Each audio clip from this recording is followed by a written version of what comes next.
नमस्कार, India voice देख रहे हैं आप। मैं हूं आपके साथ रिया डंगवाल। बुलेटिन की शुरुआत करेंगे इस वक्त की बड़ी खबर के साथ। सबसे पहले बात कर लेते हैं आरएसएस से जुड़ी बड़ी खबर की। आरएसएस ने समन्वय बैठक के लिए केरल को चुना है। केरल के पलक्कड़ में आरएसएस की समन्वय बैठक होगी। 31 अगस्त से 2 सितंबर तक ये बैठक का आयोजन होगा। समन्वय बैठक में बीजेपी अध्यक्ष भी जाएंगे। संगठन महासचिव को भी बैठक में शामिल होने का न्योता मिला है। तो ये बड़ी खबर आपको बता दें, आरएसएस की समन्वय बैठक केरल में आयोजित होगी। इसके लिए केरल को चुना गया है। केरल के पलक्कड़ में बैठक का आयोजन होगा। 31 अगस्त से 2 सितंबर तक इस बैठक का आयोजन किया जाएगा। समन्वय बैठक में बीजेपी के राष्ट्रीय अध्यक्ष और संगठन महासचिव को भी इसके लिए न्योता मिला है। तो बड़ी खबर आपको बता दें, आरएसएस देश भर में अपने कार्यकर्ताओं को और बढ़ाना चाहती है। आरएसएस ने समन्वय बैठक के लिए केरल को इस दौरान चुना है। केरल के पलक्कड़ में आरएसएस की समन्वय बैठक का आयोजन किया जाएगा। 31 अगस्त से 2 सितंबर तक इस बैठक का आयोजन होगा। ज्यादा जानकारी के लिए सीधे संवाददाता अजय चौहान का रुख करेंगे। अजय, जिस तरह से आरएसएस की समन्वय बैठक अगस्त के आखिरी में होनी है, इस बैठक में हालांकि कई दिग्गज शामिल होंगे, लेकिन इस बैठक के लिए आखिर केरल को ही क्यों चुना गया? रिया बता दें, जो केरल की जगह है, इस बार पहली सीट वहां पर जीती गई है। यानी कि बीजेपी की जो है पहली सीट वहां से आई है, इसीलिए वहां वो जगह चुनी गई है जिसमें बीजेपी की बढ़त हुई है। यानी कि और अन्य राज्यों में जो सीट हटी है, लेकिन केरल की सीट लाना सबसे बड़ी बात थी। इसलिए केरल जो वहां से चुना गया और वहीं आरएसएस की ये बैठक होगी। बता दें, जिस तरह से इंद्रेश कुमार और मोहन भागवत की जो टिप्पणी थी, उसको लेकर के कई बयान बैठाए थे बीजेपी तरफ से, कई ऐसे शब्द आज सामने आए थे। तो देखिए, उसको नाराजगी और जो बीजेपी हारी है उसको लेकर अब मंथन किया जाएगा कि आखिरकार जिस तरह से आरएसएस का जो साथ था, जिस तरह से टिप्पणी चली थी, बयानबाजी चली थी कि बीजेपी से आरएसएस नाराज है और बीजेपी ने कई ऐसे बयान दिए थे, उसको लेकर भी कहीं ना कहीं तो बीजेपी को बहुमत का आंकड़ा पार नहीं कर पाई। यानी 400 पार का जो नारा था, उसी बीच में कई सवाल खड़े हुए थे, उस पर मंथन किया जाएगा। लगातार ये जो बैठक होती है, हमेशा 6 महीने में कहीं बैठक की जाती है, लेकिन ये लगातार अब अगस्त तक चलेगी, यानी कि सितंबर तक चलेगी। लगातार ये जो बैठक के दौर है, उस बीच में बीजेपी के कई बड़े नेता शामिल रहेंगे। उन सभी को बुलाया जाएगा, सबसे बैठक के साथ संबंध किया जाएगा। आखिरकार जो बयानबाजी थी वो क्यों थी और किस तरह से बीजेपी को हार का मुंह देखना पड़ा था। अब इसलिए केरल के अंदर सबसे बड़ा, क्योंकि उस क्षेत्र में कई जगह प्रधानमंत्री नरेंद्र मोदी ने रैलियां की, यानी कि चाहते थे कि उस क्षेत्र से अगर सीटें आती हैं तो कहीं ना कहीं हमें फायदा होगा। लेकिन जो एक पहली सीट बीजेपी को मिली है, वो माना जा रहा है कि हमारा गढ़ सबसे ज्यादा है और जनता ने बीजेपी को चुना है। तो देखिए, कहीं ना कहीं सवाल खड़ा जरूर होता है, लेकिन आरएसएस और बीजेपी का जो संबंध था वो बरकरार है, लेकिन जो बीच में टूटियां थी उसको सुधारने के लिए बिल्कुल। और अजय, आरएसएस और बीजेपी के बीच की जो दूरियां जो इस लोकसभा चुनाव में देखने को मिली, बयानबाजी का सिलसिला देखने को मिला, उसके बाद अब कल मुख्यमंत्री योगी आदित्यनाथ आरएसएस प्रमुख मोहन भागवत से भी मुलाकात करेंगे। बैठकों का दौर जो है यहां से शुरू हो चुका है, मंथन का, चिंतन का। और उसके बाद 31 अगस्त से 2 सितंबर तक जो आरएसएस की समन्वय बैठक केरल में होने वाली है। क्या माने कि बीजेपी और आरएसएस के बीच बढ़ती दूरियों को कम करने के लिए ये बैठकें कितनी महत्वपूर्ण है?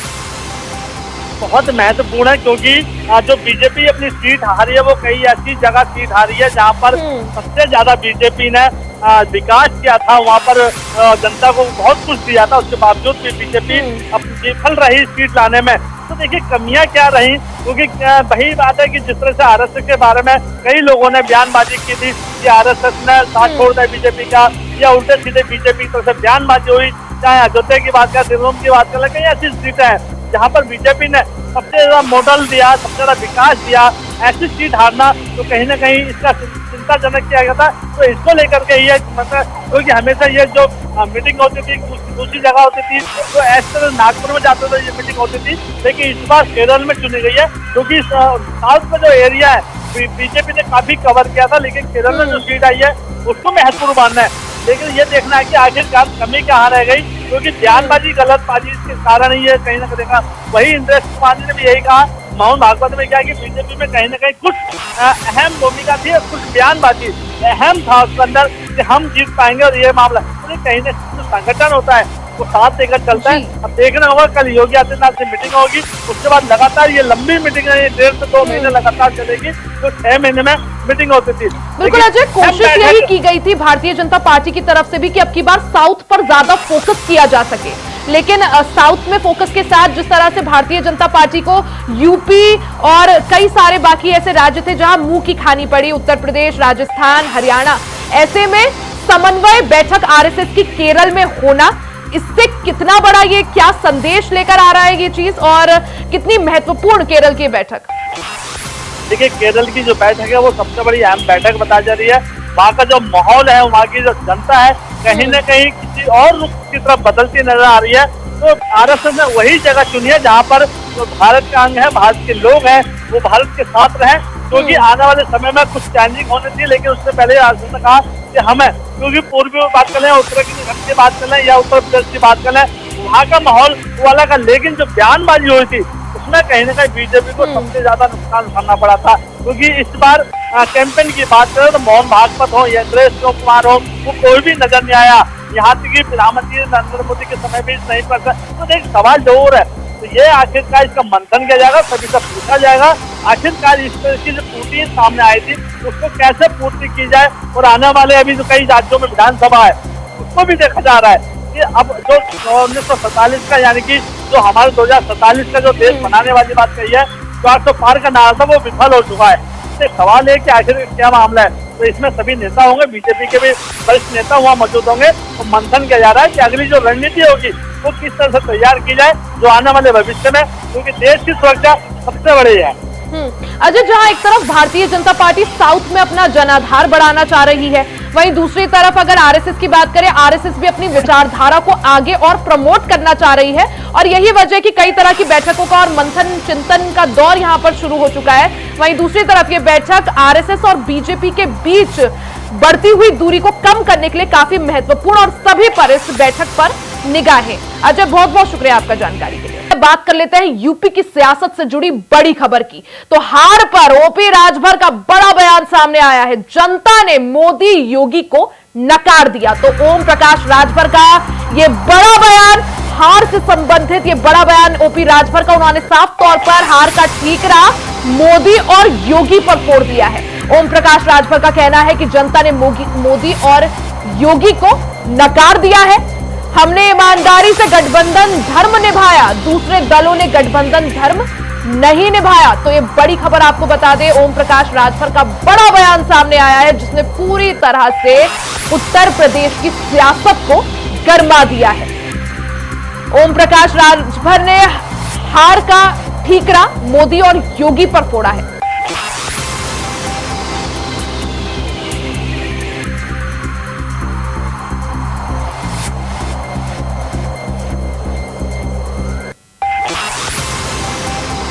हमारी पार्टी ईमानदारी से जहां जो लड़ा उसको वोट दिया, और गठबंधन के तमाम पार्टियों के नेता गठबंधन धर्म निभाना नहीं जानते, अक्षर धर्म नहीं जानते। एक नेता का निर्देश हमारे हुआ, हम लोगों ने अक्षरशः उसका पालन किया और मोदी जी को नकार दिया, योगी जी को नकार दिया। ऐसे लोगों को भी हम दवाई करने जा रहे हैं, जो लोग भाषण तो बड़ा लच्छेदार मारते थे और गाड़ी में बैठ के अपने लोगों से कहते थे कि नहीं नहीं इधर नहीं उधर वोट देवे के। अभी तो सरकार 3 साल रहेगी ना, और तब तक हम लोग वो पावर बना लेंगे कि भारतीय जनता पार्टी से और सीट ले लेंगे। ज्यादा जानकारी के लिए सीधे स्टेट कोऑर्डिनेटर अनिल पाठक का रुख करेंगे। अनिल जी, जिस तरह से ओम प्रकाश राजभर का बड़ा बयान यहां पर सामने आया, साफ तौर पर हार का जो ठीकरा है वो उन्होंने मोदी के नाम मढ़ दिया। किस तरह से ओम प्रकाश राजभर के इस बयान को देखा जाए? डंगवाल जी, हम अगर बात करते हैं ओम प्रकाश राजभर की, तो ओम प्रकाश राजभर जो है वो उत्तर प्रदेश के बयानवीर नेता हैं। कब क्या वो बयान दे दें कुछ कहा नहीं जा सकता है। उनकी सबसे बड़ी खासियत है वो कभी अपनी हार की जिम्मेदारी अपने सिर नहीं लेते हैं, वो हमेशा जीत का सेहरा बांधने के शौकीन हैं। आज जब भारतीय जनता पार्टी की उत्तर प्रदेश में करारी हार हुई है तो उन्होंने फिर ठीकरा जो है वो मोदी पर फोड़ दिया है। फिलहाल भारतीय जनता पार्टी की करारी हार हुई है। अब इसको लेकर के जो एनडीए के घटक दल है, वो चाहे सुहेलदेव भारतीय समाज पार्टी हो ओपी राजभर की, या फिर निषाद पार्टी हो, या फिर अपना दल यफ हो अनुप्रिया पटेल की, इनके बीच जो है वो खटपट शुरू हो गई है। लेकिन जो बयान निकल के आया है वो सबसे पहले ओम प्रकाश राजभर का आया है, जो योगी के कैबिनेट में पंचायती राज मंत्री भी हैं। उनका ये बयान जो है वो तरह तरह से देखा जा रहा है कि आखिर क्या आने वाले समय में ओम प्रकाश राजभर की भूमिका कहीं और भी हो सकती है, या फिर वो भारतीय जनता पार्टी में ही बने रहेंगे। अनिल जी, जिस तरह से घोसी सीट से ओम प्रकाश राजभर के बेटे अरविंद राजभर को हार का सामना करना पड़ा, उससे पहले भी हमने देखा ओम प्रकाश राजभर जितनी बार भी प्रचार प्रसार के लिए गए कुछ ना कुछ नया बयान, विवादित बयान उन्होंने दिया और अपने विवादित बयानों के लिए जाने भी जाते हैं। क्या माना जाए, जिस तरह से यूपी में उनके बेटे को हार का सामना करना पड़ा, या बीजेपी या एनडीए का खराब जो प्रदर्शन रहा उसका ठीकरा साफ तौर पर मोदी पर फोड़ते हुए ओम प्रकाश राजभर के साथ बीजेपी के गठबंधन को किस तरह से माना जाए? क्या बीजेपी के लिए यहाँ पर खामियाजा? देखिए रिया जी, हम अगर बात करते हैं ओपी राजभर के बेटे अरविंद राजभर की, तो उनकी लोकसभा सीट थी घोसी। वहां पर वो भारतीय सुहेल देव पार्टी का जो चुनाव चिन्ह छड़ी था, तो छड़ी चुनाव चिन्ह पर चुनाव लड़े थे और उनको इस बात का अंदाजा नहीं था कि उनके बेटी की हार 1.5 लाख वोट से हो जाएगी। पापा कैंडिडेट राजीव राय उनको 1.5 लाख से हरा देंगे, इस बात का कतई अंदेशा नहीं था। अपने बयानों को लेकर के तरह तरह के ऊटपटांग बयानों को लेकर के अक्सर सुर्खियां बटोरते रहे चुनाव प्रचार के दौरान भी ओम प्रकाश राजभर, और वो अपनी पकड़ को निरंतर कमजोर करते रहे घोसी लोकसभा क्षेत्र में। शायद यही एक जो खास अहमियत है जो वो खो बैठे और हार का सामना करना पड़ा उनके बेटे अरविंद राजभर को। अनिल जी, अभी तक जो विपक्षी गठबंधन था या विपक्षी गठबंधन के जो नेता थे जैसे अफजाल अंसारी, वो लोग तो पीएम मोदी को हार की वजह बता ही रहे थे या बीजेपी के बुरे प्रदर्शन की वजह बता रहे थे, लेकिन अब एनडीए के घटक दल के एक सदस्य का इस तरह से बयान सामने आना। देखिए रिया जी, जिस तरह से वाराणसी में प्रधानमंत्री नरेंद्र मोदी का जो मार्जिन कम हुआ है, जो 5 लाख से घट करके 1.5 लाख हो गया है, उसको लेकर के अब इस बात पर तो चर्चाएं शुरू ही हो गई हैं कि भारतीय जनता पार्टी की जो हार की वजह है वो कहीं न कहीं उसमें एक फैक्टर प्रधानमंत्री नरेंद्र मोदी भी हो सकते हैं, क्योंकि जिस तरह से चुनाव 2024 का लड़ा गया था उसमें अहम चेहरा प्रधानमंत्री नरेंद्र मोदी थे और उनकी गारंटियां थी, क्योंकि प्रधानमंत्री जी अक्सर अपने भाषणों में कहते थे ये मोदी की गारंटी है, ना कि एनडीए और भाजपा की गारंटी कहते थे। तो इसलिए ये भी जो घटक दल सवाल खड़ा कर रहे हैं वो यही कर रहे हैं कि हार की भी जिम्मेदारी जो है वो प्रधानमंत्री नरेंद्र मोदी की है। अनिल जी, जहां एक तरफ ओम प्रकाश राजभर के इस बयान ने यूपी की सियासत को गरमा दिया है, वहीं दूसरी तरफ अब क्या माना जाए, एनडीए में ओम प्रकाश राजभर का जो रिश्ता है या क्या इस रिश्ते को बीजेपी और सुभाष सपा का जो रिश्ता है उस पर कुछ फर्क पड़ता हुआ दिखेगा इस बयानबाजी के बाद? देखिए रिया जी, अगर हम बात करें ओम प्रकाश राजभर की, तो योगी मंत्रिमंडल में बहुत ही महत्वपूर्ण विभाग है पंचायती राज विभाग, उसके कैबिनेट मंत्री हैं और भारतीय जनता पार्टी ने अभी सुहेल देव भारतीय समाज पार्टी को एक एमएलसी भी दिया है। तो कहने का मतलब भरपूर हिस्सेदारी मिली है ओम प्रकाश राजभर को, उनके बेटे को टिकट भी मिला है। हालांकि ओम प्रकाश राजभर सपना देख रहे थे कि उनका बेटा सांसद बनेगा और केंद्र की सरकार में कैबिनेट मंत्री बनेगा। आखिरकार ये सपना टूट गया है और उनके सपने को तोड़ा है सपा प्रत्याशी राजीव राय ने 1.5 लाख वोटों से पराजित करके। फिलहाल अब ओपी राजभर जो है हार का ठीकरा जो है प्रधानमंत्री पर फोड़ रहे हैं, भारतीय जनता पार्टी पर फोड़ रहे हैं। और आपको एक बात और बता दूं, 2017 का जब विधानसभा चुनाव हुआ था तो ओपी राजभर का जो सुहेल देव भारतीय समाज पार्टी है वो भारतीय जनता पार्टी के साथ गठबंधन करके लड़ा था। रिकॉर्ड बहुमत में सरकार आई थी तो ओपी राजभर ने ये कहा था कि यह हमारी वजह से आया है, गठबंधन मिला है।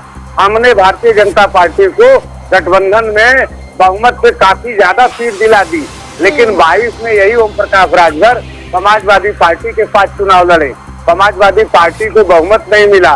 फिर ओम प्रकाश राजभर कहने लगे कि ये जो हार हुई है ये खुद अखिलेश यादव की वजह से हुई है। बहरहाल अब इसको लेकर के तरह तरह की समीक्षा चल रही है। हार की जिम्मेदारी खासकर भारतीय जनता पार्टी में कोई लेने को तैयार नहीं है। प्रधानमंत्री से लेकर मुख्यमंत्री से लेकर आम कार्यकर्ता तक की कार्यशैली पर सवाल खड़े हो रहे हैं। कुल मिलाकर के भारतीय जनता पार्टी पर तगड़ा डेंट लग रहा है और यही वजह है कि आप जो आरएसएस है वो डेंट पर पेंट लगाने के लिए निकल चुका है। बिल्कुल, यानी अब किस तरह से ओम प्रकाश राजभर के बयान के बाद किस तरह से यूपी में सियासी घटनाक्रम बदलते हैं, इस पर सभी की निगाहें रहेंगी। अनिल जी, आपका बहुत बहुत शुक्रिया तमाम जानकारी के लिए। तो वही अगली खबर की ओर रुख करते हैं रांची से। इस वक्त की बड़ी खबर आपको बता दें, मंत्री पद को लेकर कांग्रेस विधायकों में होड़ लगना शुरू हो गया है। तो ये बड़ी खबर रांची से, बड़ी खबर आपको बता दें, मंत्री पद को लेकर कांग्रेस विधायकों में होड़ लगी हुई है। कांग्रेस प्रदेश प्रभारी गुलाम अहमद मीर के बयान से सियासत तेज हो गई है। मंत्रियों की परफॉर्मेंस सही नहीं है, ऐसा गुलाम अहमद मीर का कहना है। बयान के बाद प्रदेश में सियासी हलचल बढ़ गई है। तो ये बड़ी खबर आपको बता दें, रांची में पूरी तरह से सियासी हलचल तेज हो गई है। मंत्री पद को लेकर कांग्रेस विधायकों में होड़ लग गई है। इस दौरान कांग्रेस प्रदेश प्रभारी गुलाम अहमद मीर के बयान ने भी झारखंड की सियासत को गरमा दिया है। मंत्रियों की परफॉर्मेंस सही नहीं है, ऐसा गुलाम अहमद मीर का कहना है। बयान के बाद प्रदेश में सियासत बढ़ गई है।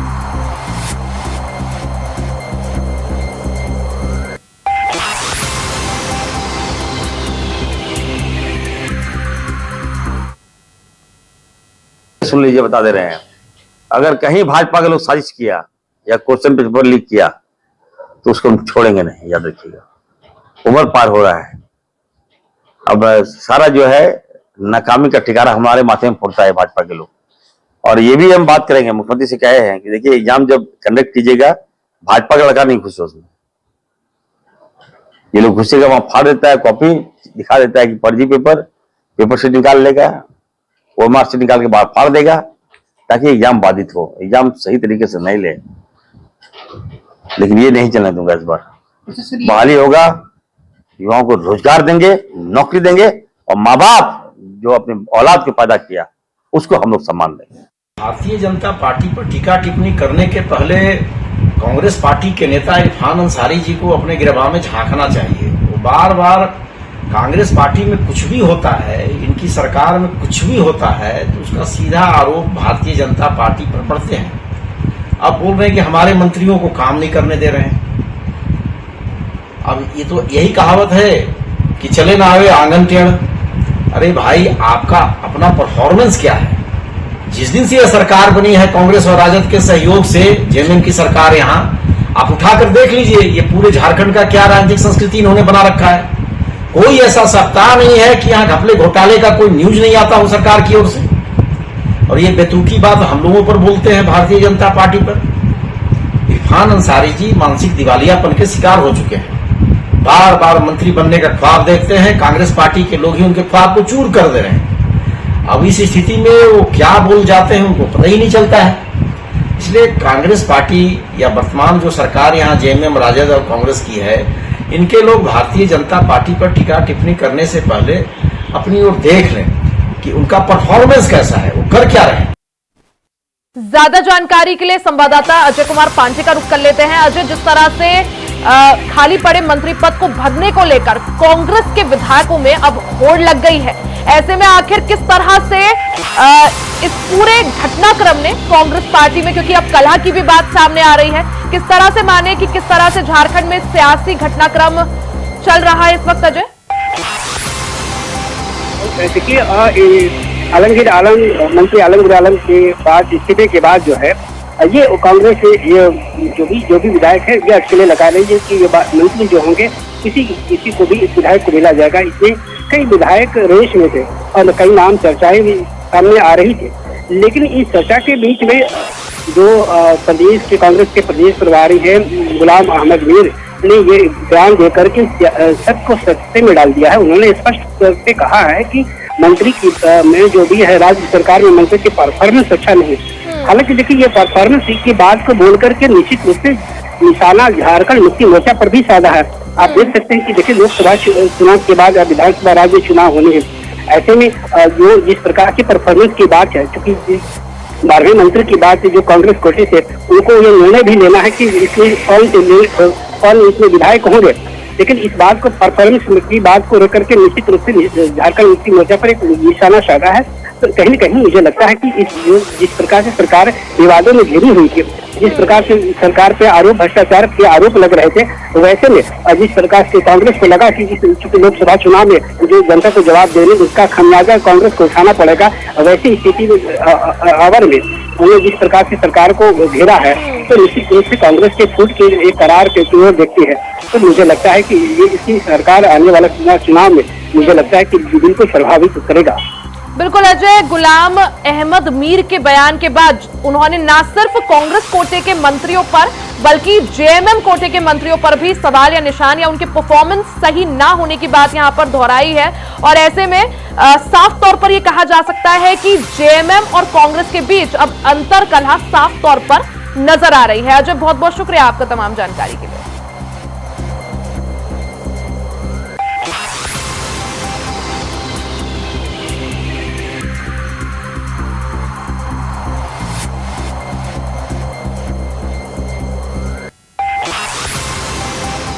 सुन लीजिए, बता दे रहे हैं, अगर कहीं भाजपा के लोग साजिश किया या क्वेश्चन पेपर लीक किया तो उसको हम छोड़ेंगे नहीं, याद रखिएगा। उम्र पार हो रहा है, अब सारा जो है नाकामी का ठिकाना हमारे माथे में फोड़ता है भाजपा के लोग। और ये भी हम बात करेंगे, मुख्यमंत्री से कहे हैं कि देखिए एग्जाम जब कंडक्ट कीजिएगा, भाजपा का लड़का नहीं घुसे उसमें। ये लोग घुसेगा वहां फाड़ देता है, कॉपी दिखा देता है कि फर्जी पेपर से निकाल लेगा, वो मार्क्स से निकाल के बाहर फाड़ देगा ताकि एग्जाम बाधित हो, एग्जाम सही तरीके से नहीं ले। लेकिन ये नहीं चलने दूंगा। इस बार बहाली होगा, युवाओं को रोजगार देंगे, नौकरी देंगे, और माँ बाप जो अपने औलाद को पैदा किया उसको हम लोग सम्मान देंगे। भारतीय जनता पार्टी पर टीका टिप्पणी करने के पहले कांग्रेस पार्टी के नेता इरफान अंसारी जी को अपने गिरबान में झांकना चाहिए। वो बार बार कांग्रेस पार्टी में कुछ भी होता है, इनकी सरकार में कुछ भी होता है, तो उसका सीधा आरोप भारतीय जनता पार्टी पर पड़ते हैं। अब बोल रहे हैं कि हमारे मंत्रियों को काम नहीं करने दे रहे हैं। अब ये तो यही कहावत है कि चले ना आवे आंगन टेढ़। अरे भाई, आपका अपना परफॉर्मेंस क्या है? जिस दिन से यह सरकार बनी है कांग्रेस और राजद के सहयोग से, जेएमएम की सरकार, यहाँ आप उठाकर देख लीजिए ये पूरे झारखंड का क्या राजनीतिक संस्कृति इन्होंने बना रखा है। कोई ऐसा सप्ताह नहीं है कि यहाँ घपले घोटाले का कोई न्यूज नहीं आता हो सरकार की ओर से। और ये बेतुकी बात हम लोगों पर बोलते हैं, भारतीय जनता पार्टी पर। इरफान अंसारी जी मानसिक दिवालियापन के शिकार हो चुके हैं। बार बार मंत्री बनने का ख्वाब देखते हैं, कांग्रेस पार्टी के लोग ही उनके ख्वाब को चूर कर दे रहे हैं। अब इस स्थिति में वो क्या बोल जाते हैं उनको पता ही नहीं चलता है। इसलिए कांग्रेस पार्टी या वर्तमान जो सरकार यहाँ जेएमएम, राजद और कांग्रेस की है, इनके लोग भारतीय जनता पार्टी पर टीका टिप्पणी करने से पहले अपनी ओर देख लें कि उनका परफॉर्मेंस कैसा है, वो कर क्या रहे हैं। इसी के साथ इस बुलेटिन में फिलहाल के लिए सिर्फ इतना ही। खबरों का सिलसिला जारी रहेगा, बने रहे हमारे साथ।